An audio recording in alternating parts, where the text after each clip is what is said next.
All right, let's talk about your home's hardest working and probably most ignored piece of equipment, your HVAC system.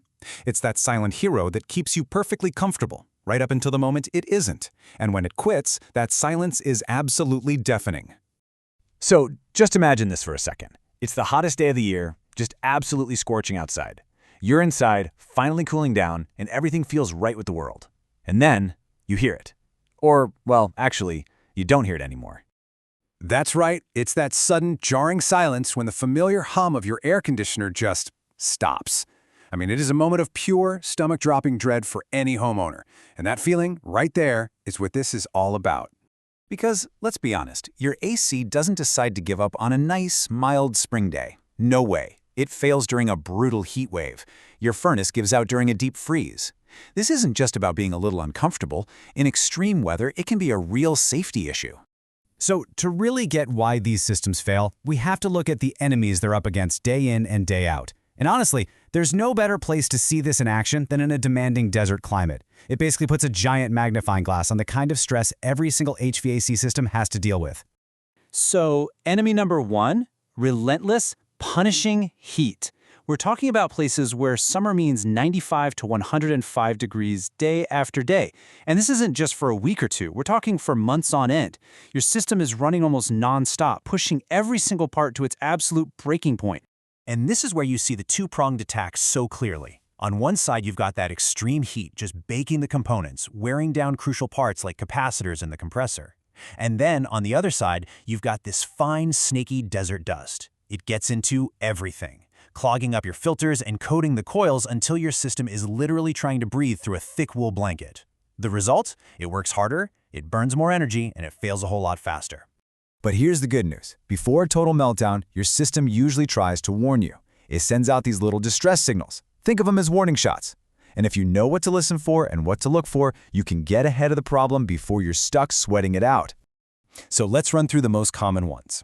You hear a humming or buzzing, but the fan never actually kicks on. That's a classic sign of a failed capacitor, that little part that gives the motor a jump start. Or maybe you notice the airflow feels kind of weak, or your energy bills are creeping up. That points right back to those clogged coils we just talked about. If the air just isn't getting cold, you might have a refrigerant leak.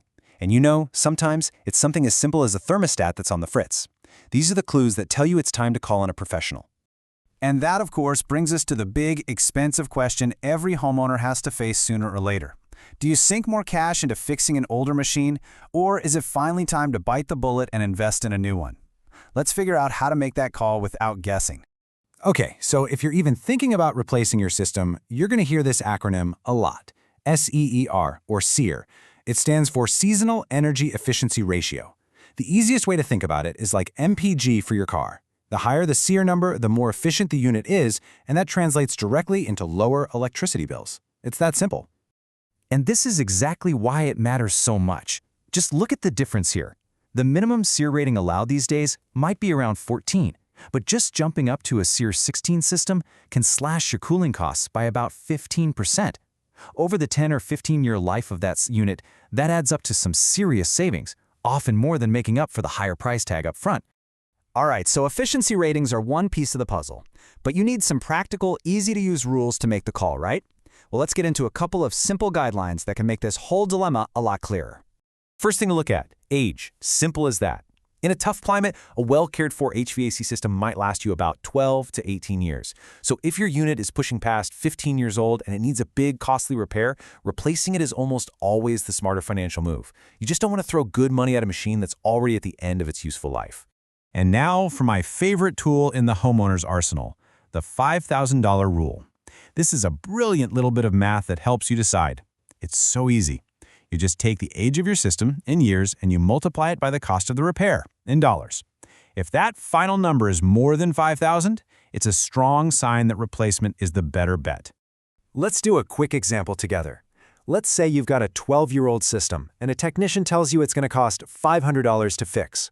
Okay, so you take 12 years times $500, and that gives you $6,000. Since $6,000 is over that $5,000 threshold, the rule is telling you, hey, it's probably time to start shopping for a new system. It's a great way to factor in the unit's age and the likelihood of more repairs down the road.